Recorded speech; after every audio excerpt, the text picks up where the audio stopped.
back.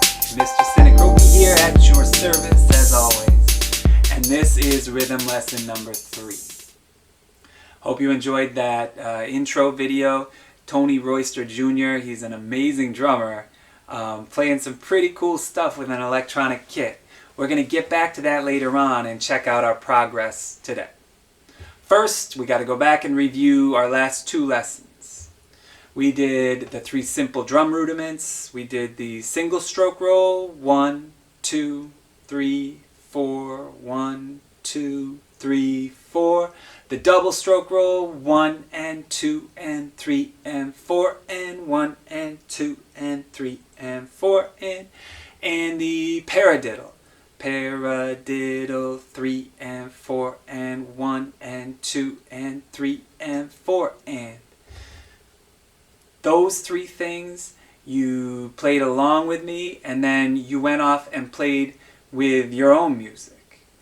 When you went off to play with other songs, if it was easy for you to find the beat and jump right in, this lesson is probably more review and just strengthening that skill that you've already developed.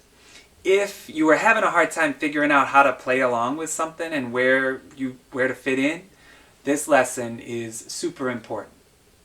Our target today is I can feel the pulse and find the 1. Feel the pulse and find the 1. That is an absolutely necessary skill for any musician, dancer, anybody who works with music, or just to help you appreciate the music that you hear a little bit more. Now, we got to break down those 2 terms. Feel the pulse. What's the pulse? Well, it's the beat. And what's the 1? It's the beginning of every measure. We're going to kind of get to what both of those things mean through this lesson and practice it a little bit. So let's get going. First of all, the beat. Well, we all have a pulse. Right? Our heart's beat, it pushes that blood through. You can take your pulse. Music has a pulse too.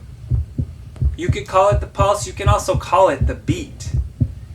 But it's that steady, repeating, and regular pumping pattern behind the music.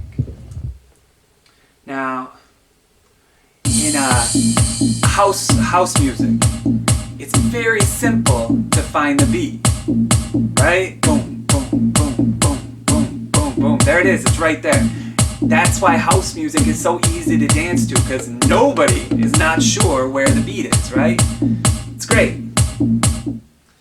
It's a little bit different when you listen to a classical piece, where there's more interpretation and more feeling going into it, and it's a little bit more flowing. It can be a little bit more fluid with where that beat is, but still there's a pulse behind it.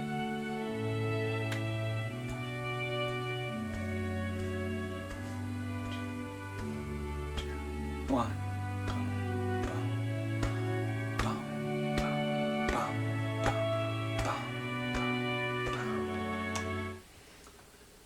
You don't need drums to find a beat.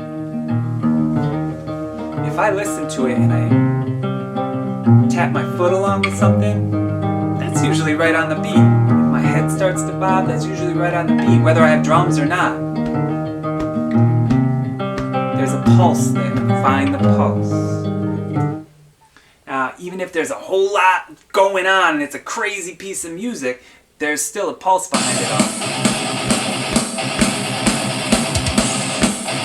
Boom. Drummers, doing me a favor and really laying it down for me. That's my pulse. Now, what about